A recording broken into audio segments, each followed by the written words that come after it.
Also with the food place, I feel like such a son because. This is where we left off virtually last time. Oh, by the way, before I lose my train of thought, Wednesday, we will have a review session. I'm 95% sure I know where it is. I haven't got a confirmation yet, but room seems to be free. It should be in the math club room, which is M102. I will send around an email for sure when I confirm it. It'll be 5 o'clock on Wednesday in M102. So the last thing is we talked about the second isomorphism theorem. If you have A as a subring of R and B as an ideal in R, then this construction here, which is, I think the notation is suggested, capital A plus capital B, that just consists of things of the form little a plus little b, where A is an A and B is B. This is a subring of R. A intersect B is an ideal of A, and you have this isomorphism. So let's unpack some of this. Notice that this is very similar to the second isomorphism theorem of groups. A big piece of this is a second isomorphism.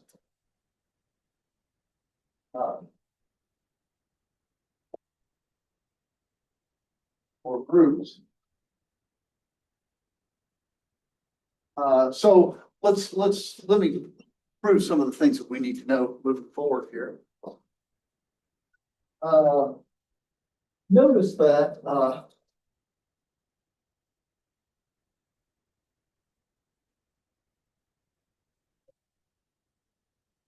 notice that this construction A plus B is a group, like an abelian group. We've seen that construction before, right?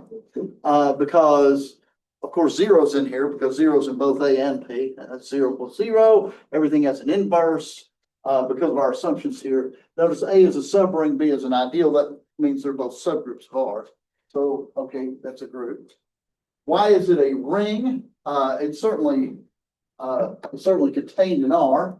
Notice if you have A1 plus B1 times A2 plus B2. What do you get? Well, this is A1, A2. So I'm going to write this out very carefully. A1, B2 plus B1, A2 plus B1, B2. Okay, we have to agree with that, right? Now notice that this piece is in A because A is a subring, and so when I multiply A1 times A2, it's still an A, right? And this chunk right here is in B. And it would be ideal if you could tell me why.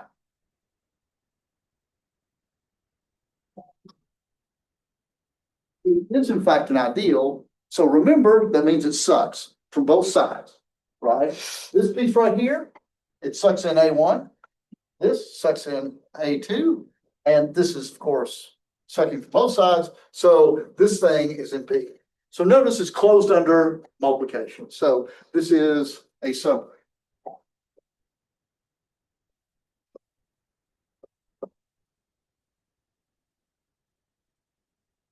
What other crazy claims do I make here? Ooh, this has to be an ideal of A. Okay. A intersect B is contained in A.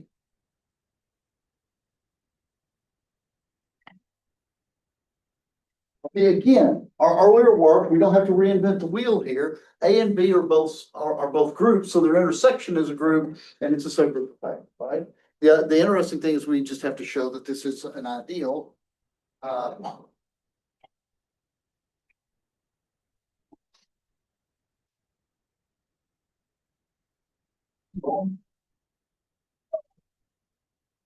A.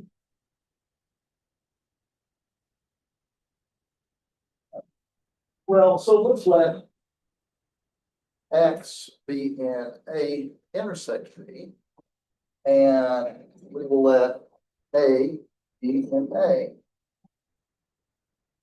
we need to show that both AX and XA are in A intersect B.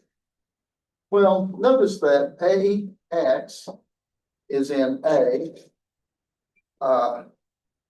because A and X are in A. And AX is in B as X is in B and B is not D. Therefore, AX is contained in A intercept B. And let me just write here, same for XA. That is, if you just replace my AX with XA and all this, it goes through as well. Yes. So we don't have to explicitly prove that A intersect B is a subring, because if we show it's an ideal, that implies. it's a Yes, subring. an ideal is a subring on steroids. That's right. So that's right. Okay, other questions? Okay, what else we got? Ooh, we have to have this right here. Right? Well, let me remind you. So once again, I'm going to try to lean on what we've done before.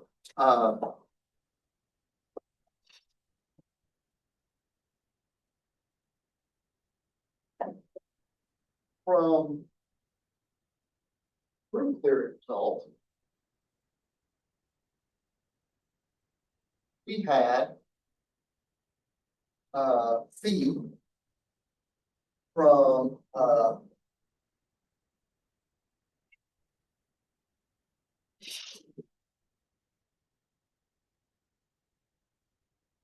there was an isomorphism. In fact, we used in fact, actually, we'll go the other direction. In this direction.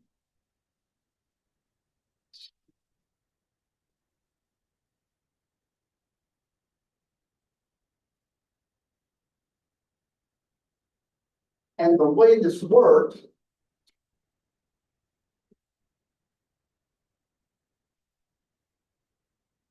so I'll remind you, without going through too many details, that the way this worked was as follows.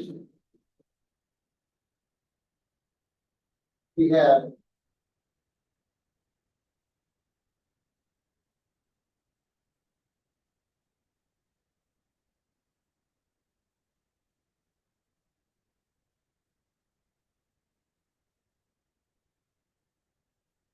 the way this homomorphism works. It started by going from A here, just by taking A to the order pair, or I'm sorry, A plus 0 plus B, right?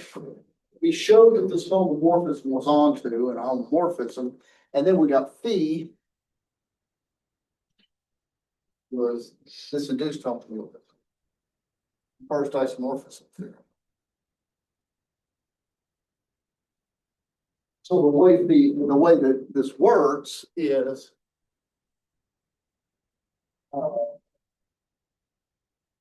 that coset A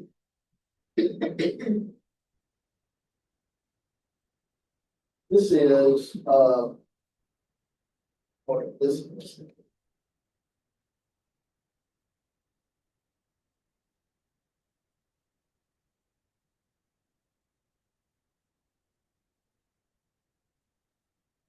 And this, taking this coset here, of course, I didn't want to start here because this would require me to show that this map is well defined. Well, we got this from group theory. We got that this is a homomorphism.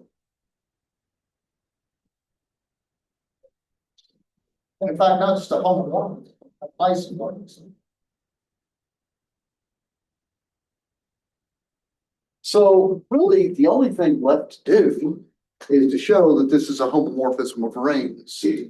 So now,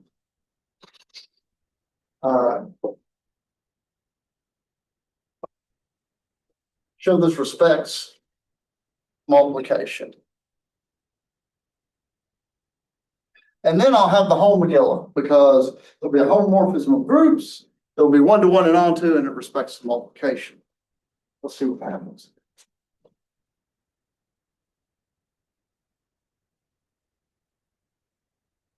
times B, or choice. A1, A2.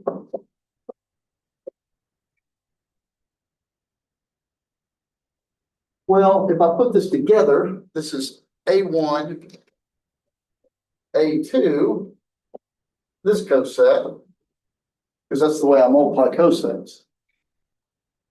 Now, let me read my rule here.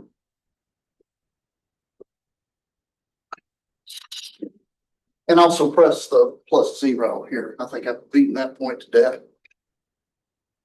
And this is A1 plus B, A2 plus B equals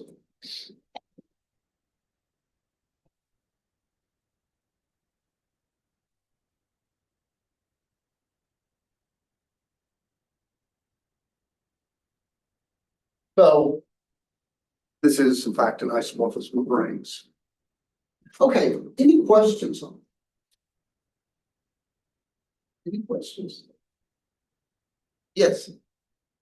What was this showing? Like, I know that it's showing in respects multiplication, but, Shows us the okay, this last bit right here. Others. Okay, and here is another rehash in our isomorphism theorem. Right, and so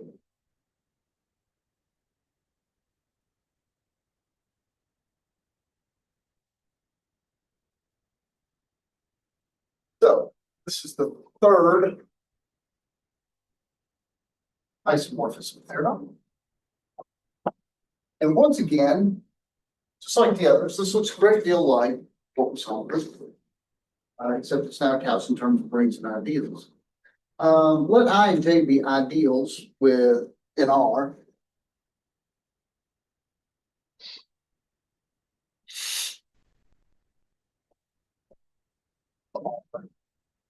And suppose that I is the thing. Then J mod I is an ideal of R mod I.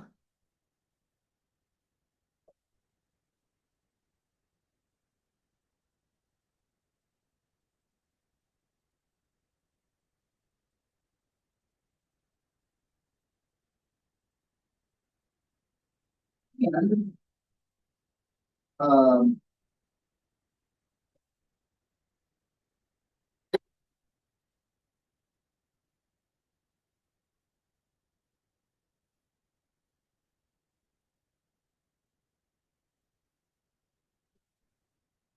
what should this be isomorphic to?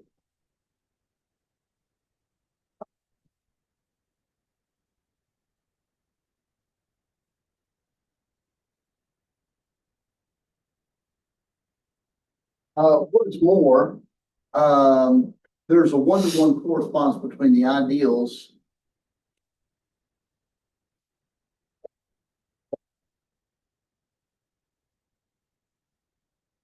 there exists a one-to-one correspondence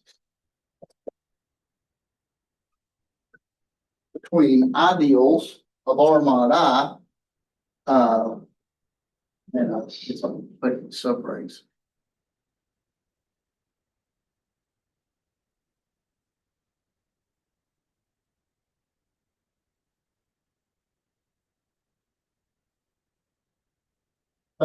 Subrings of R containing I. And subrings, or I'm sorry, ideals, respectively subrings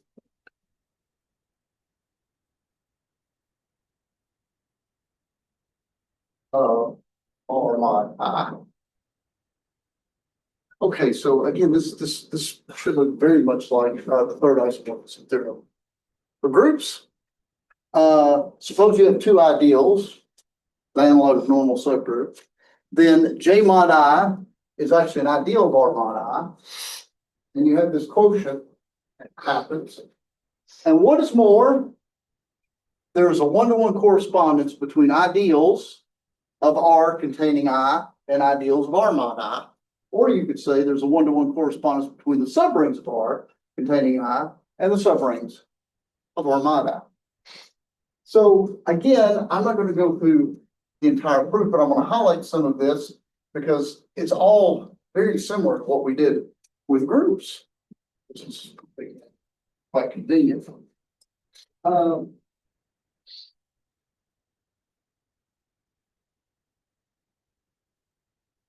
So,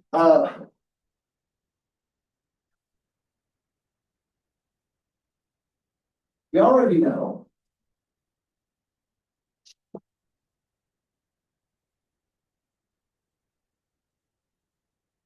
R mod I, or I'm sorry, J mod I and R mod I, a subgroup. That is a path that we have traveled. Why is it an ideal? So let's let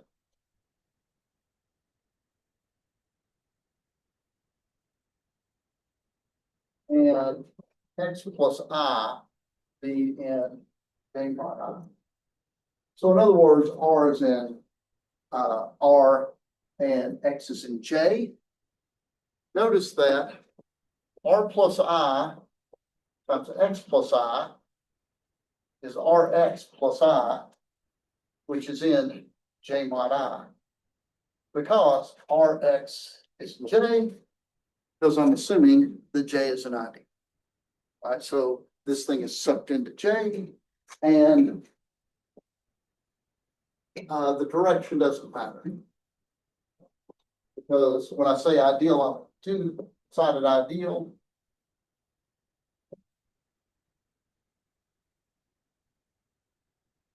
Okay, so indeed it is true that J mod I is an ideal of R mod I. We know that R mod I mod J mod I is isomorphic to R mod J as groups.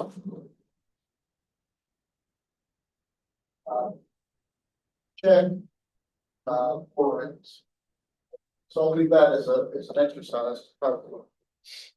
That is, check that the multiplication holds up. But this is actually. I am going to look at the correspondence. So I'm going to concentrate between this correspondence here. So what about the correspondence?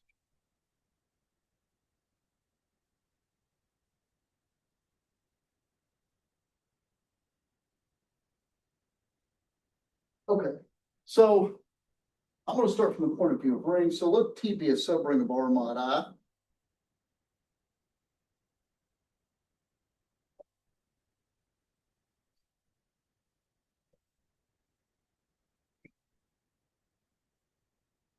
Now, the claim is that this corresponds to some subring of R that contains the ideal of I.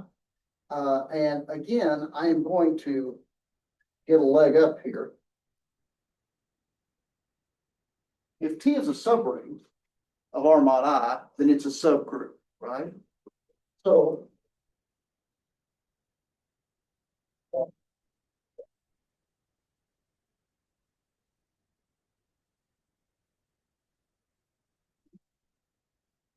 can be written in the form A mod I. That A, well, A is, right?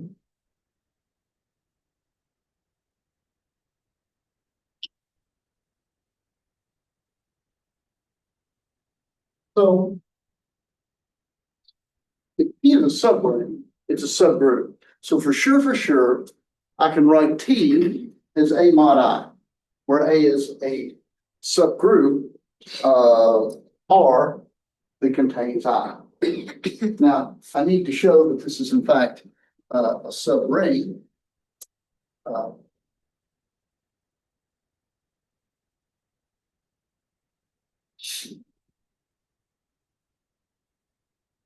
that A is in fact a subring, and I'm going to use the fact that T is, right?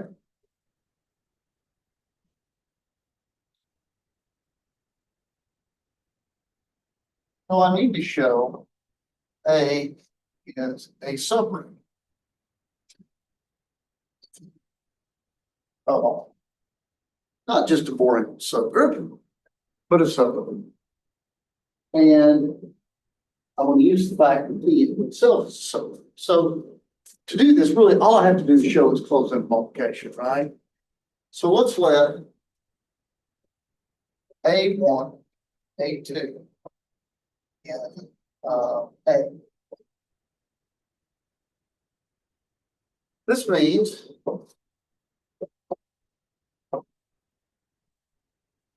A1 plus I and A2 plus I are in T. Therefore, A1 plus I times A2 plus I, which is A1, A2 plus I, is in T. So A1, A2, by definition, must be in A. So it's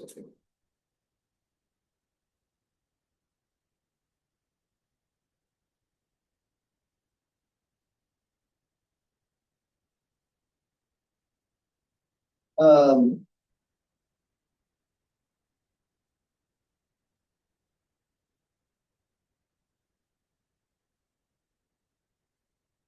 also, so let me throw a symbol on the subject. If E is an ideal of R mod I, so suppose I have a little extra here. T was a subring. Suppose it's an ideal. Huh?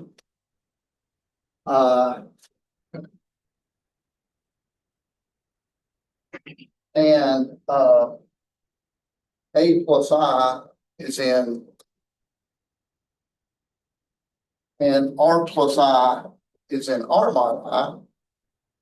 If you look at R plus I times A plus I, this is RA plus I, which is in T, because we're assuming it's an ideal that slips things in. Therefore, RA is in A. Similarly, AR is in A. And so A is in C. So if I have a subring of this, then I've proved that A is a ring. If T is an ideal, then I've proved that A is an ideal, right? So this is how it works. This is working out.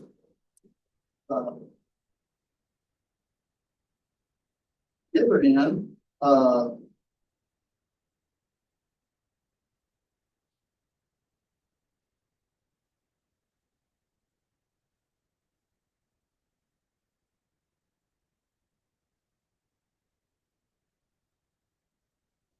on the other hand,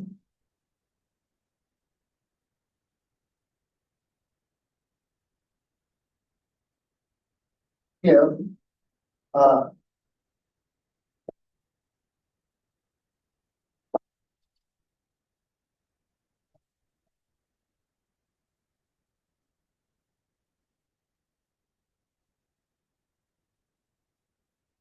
if A is a subring of R that contains I, or respectively is an ideal, then A mod I is a subring, respectively ideal of R mod. Checking this is not very difficult, and I encourage you to do that. If A is a subring, then this thing is actually a subring of R mod I, and if this is an ideal, this is an ideal. That's easy to check. And this is exactly the way the correspondence worked for group theory, so that gives us what we wanted. Okay. Any questions?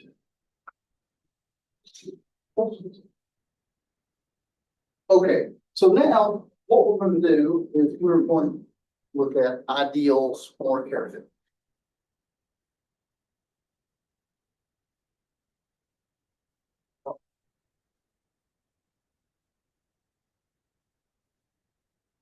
How to build them and what types they are. So oftentimes it's sort of my worldview, I think, that in ring theory, the type of ideal is sort of discussed more than the type of subgroup, right? It's kind of a different sort of emphasis here. Let me begin. So we know what an ideal is, right? And when I say ideal, I'm going to probably from now on talk less and less about left ideals, more just kind of about right or more about ideals themselves that suck in from both sides. So here is kind of a nifty theorem. Do y'all remember the subgroup criteria? Right? If you have a non-empty subset of a group, then that non-empty set is a subgroup if and only if for all x, y in the set, x, y inverses, right? Kind of a one-stop shop for testing if you have a subgroup or not. There's a similar thing in commutative rings for ideals. So let me start off with kind of the analog of the subgroup test. Proposition. And this is my favorite kind of ring. If R is commutative with one,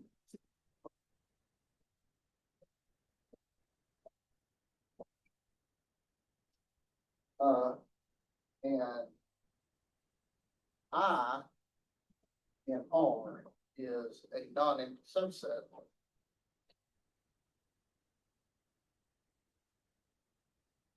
So just like the subgroup criteria, you need non-empty subset. Then I is an ideal.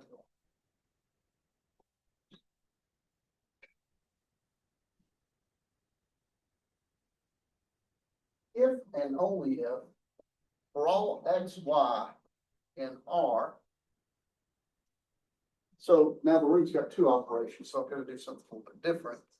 X plus R, y is, I'm sorry, for all x, y and I are in R, comma. So given any pair of elements x, y, and I, and an element R and R, x plus R, y is an I. I'm gonna go through the proof of this because I want us to see why the assumption set you can build your own test for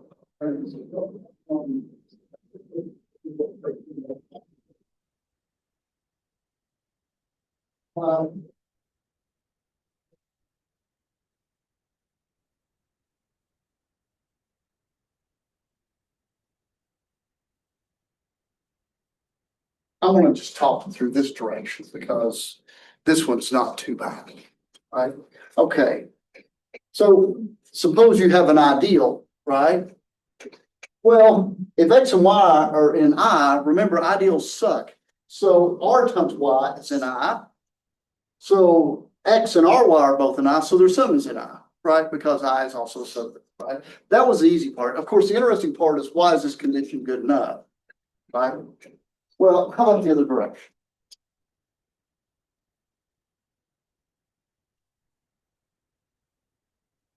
Suppose I is not empty. And for all x, y, and I, R and R, we have x, so y.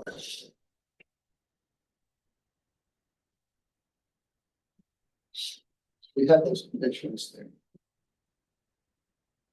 First thing we got to do is we've got to show that it's a subgroup, right? If it's going to be an ideal, it's got to be a subgroup, right?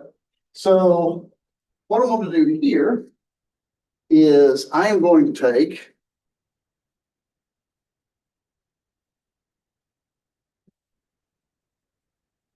let R equal -1, right?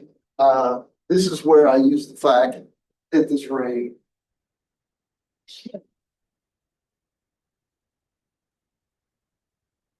x minus y is in R, or I'm sorry, not in R, in I, So,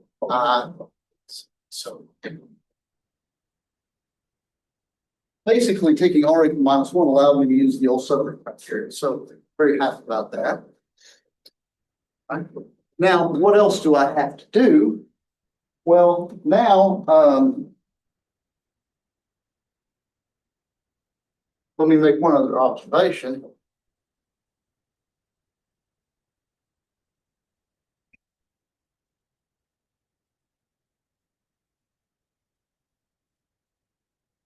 Now I know that if X is an I, then X plus negative X is an I. So now this gives me 0 as an I. So now I choose X equals 0, Y arbitrary.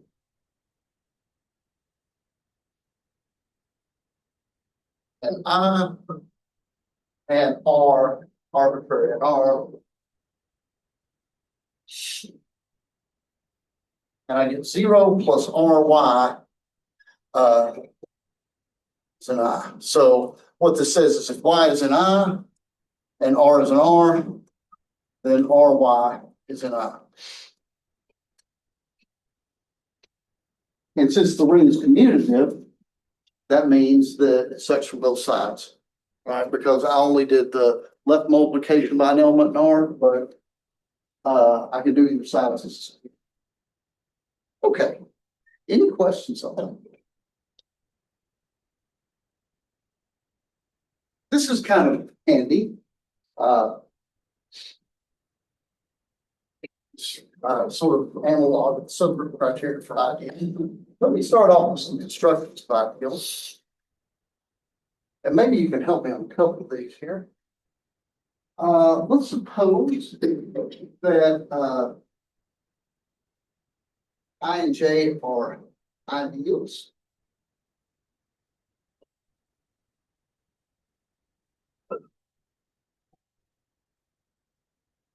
Oh.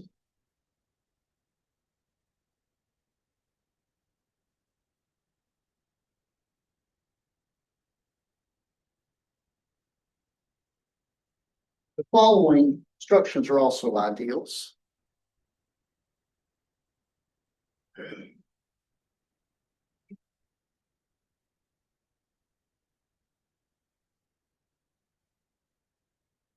Are number one, I intersect J. Okay, so the intersection of two ideals is still an ideal. This construction that we call I plus J. We talked about this a little bit earlier. But this is the set of A plus B, where A is in I. We can discuss about that first.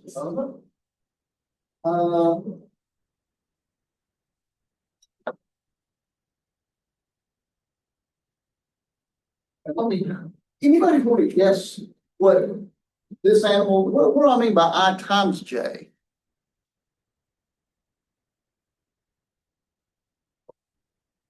Oh, how about this?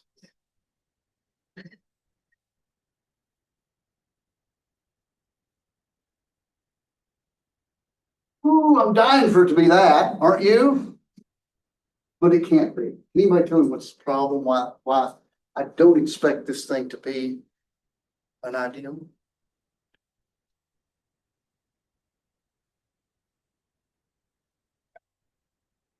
Well, that's what the problem could potentially be.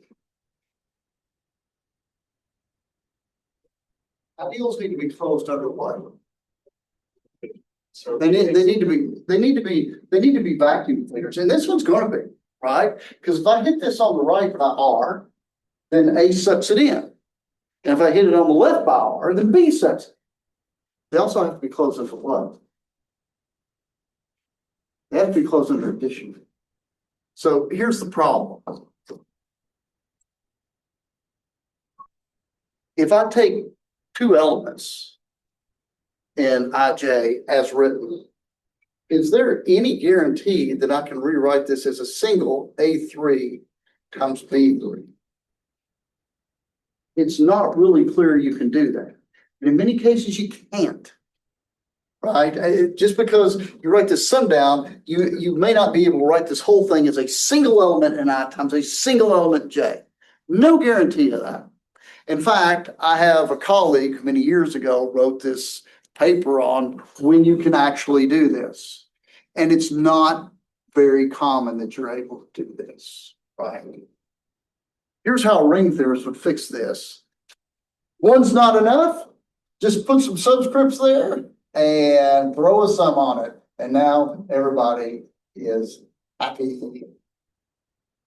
Because now it's closed under addition, because now it's not just a single term, it can be any sum of terms. What a cheat, right? What a cheat. But it works. We've got a sum of terms, and it's still going to suck for both sides, because if you hit R on any side of a sum, the A's just successfully suck in from this side and the B's from the other, right? This is why you have to, it's not just a single thing, it's a sum of products. And this is actually a special case of this. If you ever see a power of an ideal, then let's see, I'm going to subscript this over the I's.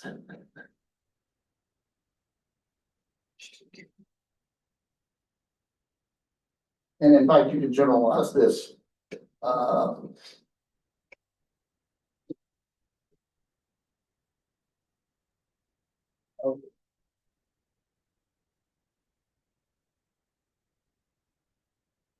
A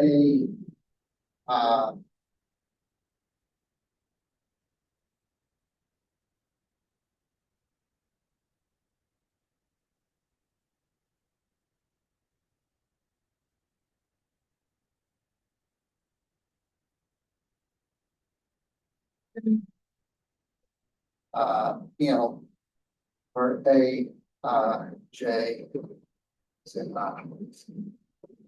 this is an ideal as well. And in fact, you do products of different ideals, I1 times I2 times I3, if you like, just by induction. Let's kind of go over what some of this is. Ideal. First of all, let's consider the intersection.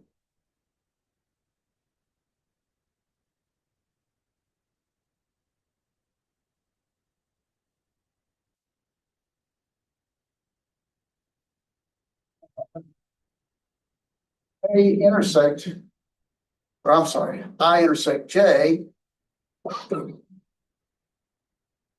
and R is a subgroup. Okay, so we've got that. The only trick to this is to show that it's an ideal. So let's let X be an I intersect J and R and R. Then Rx and XR are in I because I is an ideal. And it's in J because J is an ideal. So that wasn't too bad, was it?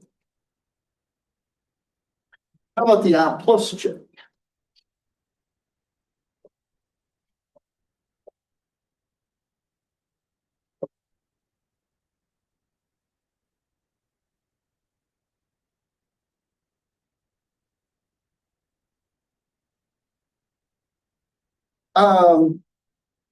If some of you are a little rusty with this, maybe I'll go really quick. This is in fact a subgroup. Notice I don't need a big sum because I've already got the sum there and it's a billion, so I can group things together. Notice that this is not empty because certainly zero is zeros and I and zeros and J. So this is a non-empty set. So let's let A1 plus B1 and A2 plus B2 be in A plus I plus J.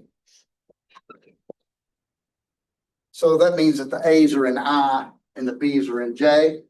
You have A1 plus A B1 minus A2 plus B2. This is A1 minus B2 plus B1 minus B2.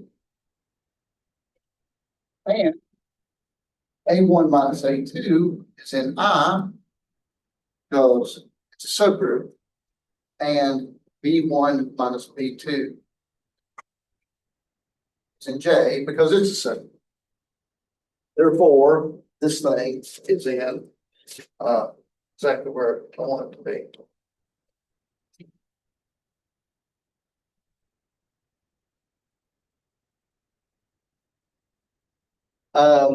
Right. So this is a subgroup, correct? Okay, why is it an ideal? Uh,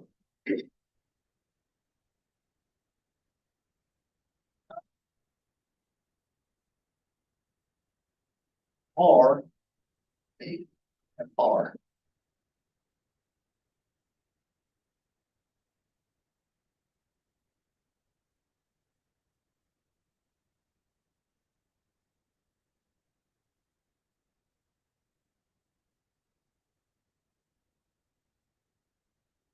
Well, look at R, A plus B.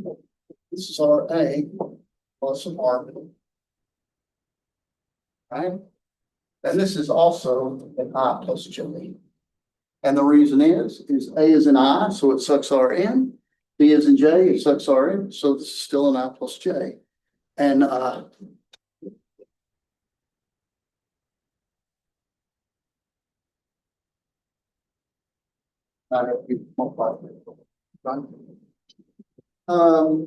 What about IJ? Well, we talked our way through this a little bit.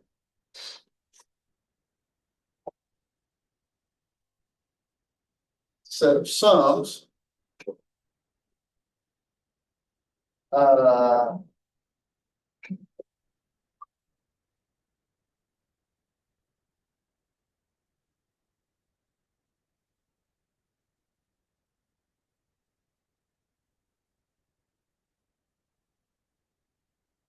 so you multiply.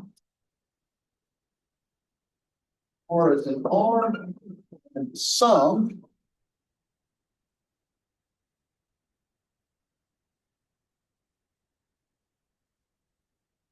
Notice I'm doing the vacuum part first. R times the sum.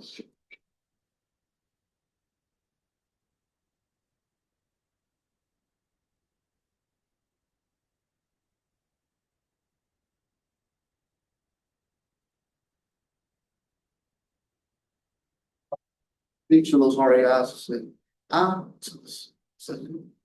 And also, it's cool from the other side too.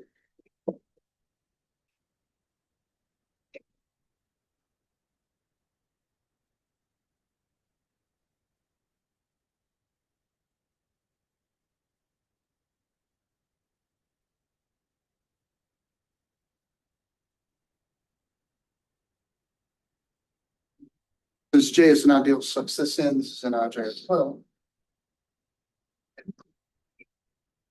And also, this is a subgroup.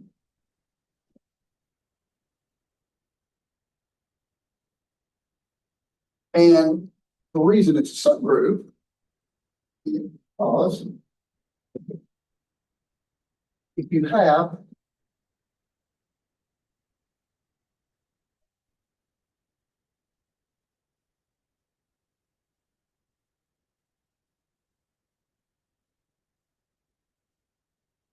prime, prime,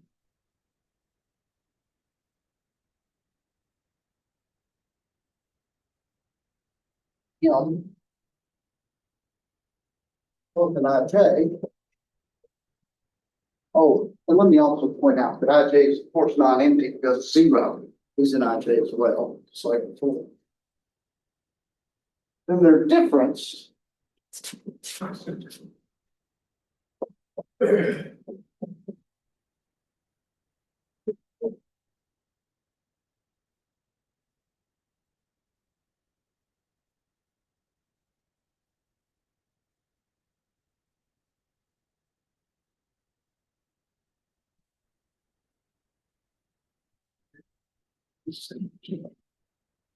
because this is just a longer sum.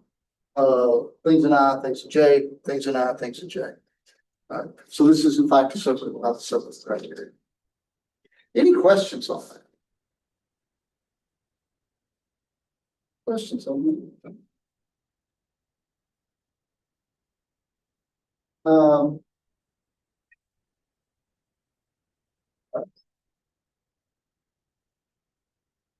Remark. Remark.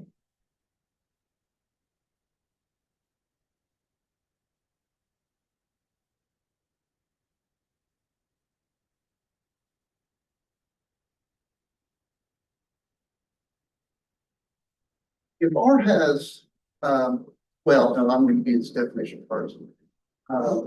Definition.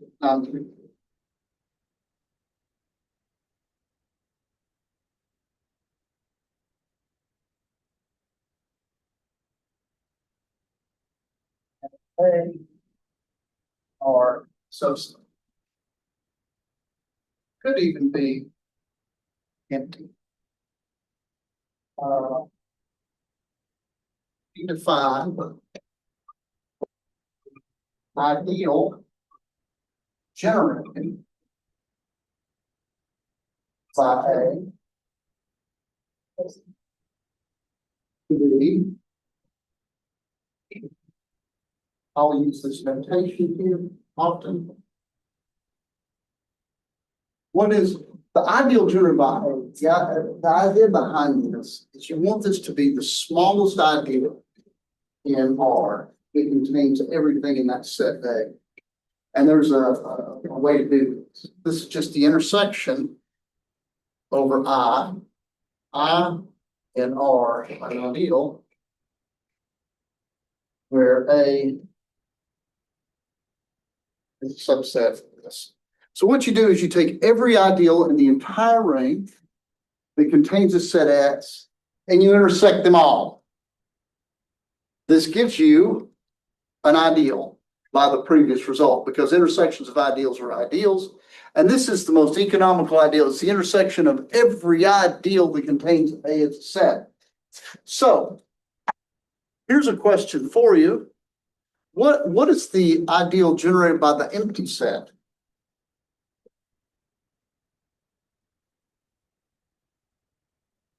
It should be so I don't know much, but I do know that every set contains the empty set. Agreed?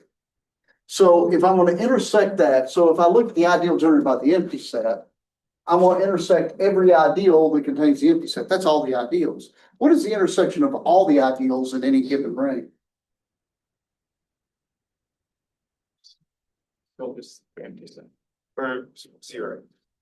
Zero. That's right. So that's right. The ideal generated by the empty set is a zero ideal. Good, good. Okay, so I'm going to make some remarks next time about that. I will leave you with the following lemma that we will talk about next time. And this is a silly lemma, but it is actually quite useful. And it's surprisingly useful for how simple improvements in this lemma.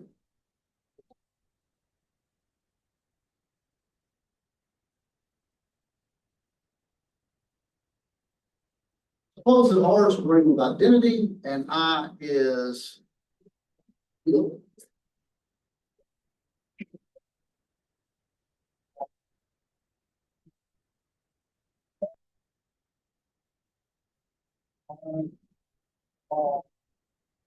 Ideal for one, I equals R if and only if I contains it.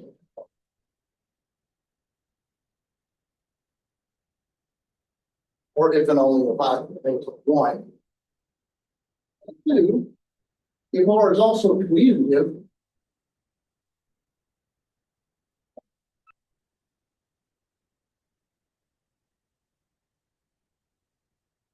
then R is a field. If and only if zero is the only proper item. And by proper, I mean strictly contained. So we'll talk about this next time. Any questions? All right, I will see you folks on Wednesday.